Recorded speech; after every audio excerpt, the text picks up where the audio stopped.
అసలు కృష్ణ పరమాత్మ యొక్క ఆవిర్భావమే చాలా ఆశ్చర్యకరం. మిగిలిన అవతారాలలో పుట్టిన తరువాత లీలలుంటాయి, కానీ శ్రీకృష్ణ పరమాత్మ అవతారంలో అసలు ఆయన పుట్టడమే ఒక లీల. లీల అన్న మాటని కొంచెం జాగ్రత్తగా అర్థం చేసుకోవాలి. లీల అంటే కర్మ చేయడం వల్ల వచ్చినటువంటి ఫలితాన్ని అనుభవించడం కోసం వచ్చినటువంటి ఒక సంఘటన కాదు.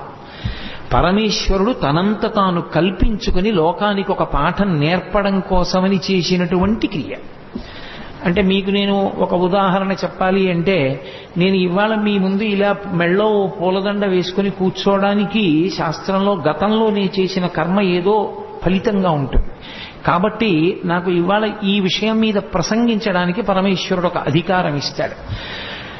అలా ఇప్పుడు కోటేశ్వరరావు గారు లీల చేశారండి అనకూడదు. లీల ఉండదు. గతంలో చేసుకున్న పాపపుణ్యములను బట్టి నేను ఇప్పుడు